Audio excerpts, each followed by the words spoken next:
মানুষ আজও নিজেকে সামলে নেয় চোখ মুছে রুমালে, শুধু চোখ দুটো লাল রয়ে যায় কান্নাটুক সকালে। আসসালামু আলাইকুম, সবাই কেমন আছেন? আশা করি ভালো আছেন।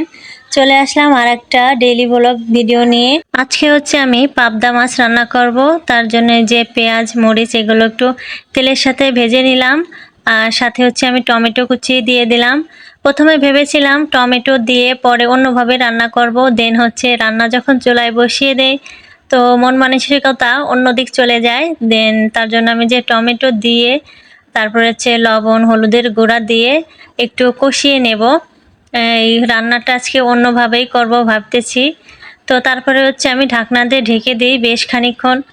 তো টমেটোগুলো একটু গলে আসলে আমি হচ্ছে যে খুন্তি দিয়ে এই কাঠের হাতাটা দিয়েই হচ্ছে ভেঙে ভেঙে দিচ্ছি। তারপরে হচ্ছে আমি আবারও ঢাকনা দিয়ে ঢেকে দেবো বেশ খানিকক্ষণের জন্য, যতক্ষণ পর্যন্ত না টমেটোগুলো গলে যায়। আর একটু পানিও দিয়ে দিলাম যাতে টমেটোগুলো খুব তাড়াতাড়ি গলে যেতে পারে। টমেটোগুলো কষাইতে কষাইতে হঠাৎ করে মনে পড়লো আজকে একটু সরিষা বাটা দিয়ে রান্না করি। তো তার জন্য যে আবারও ঢাকনা দিয়ে ঢেকে দিলাম। আর এদিকে যে আমি সরিষা রসুন আর জিরা হচ্ছে একসাথে বেটে নেব। বেটে তারপরে হচ্ছে আমি এই টমেটোগুলোর সাথে দিয়ে রান্না করব। তো আমার এদিকে কিন্তু বাটাও হয়ে গেছে, আর এদিক থেকে টমেটোগুলো সুন্দরভাবে গলে গিয়েছে আর তেলটাও কিন্তু ভেসে উঠছে। এখন হচ্ছে আমি সরিষা বাটা দিয়ে দিলাম, আর দিয়ে হচ্ছে আমি আবারও সামান্য একটু পানি দিয়ে দেব যাতে সরিষাটা এই টমেটোর সাথে মিশে যায় খুব সুন্দরভাবে। আজকের এই ভিডিওটা কেমন লাগবে জানি না, সবাই কিন্তু কমেন্ট করে জানাবেন কেমন লেগেছে আমার এই রান্নার রেসিপিটা।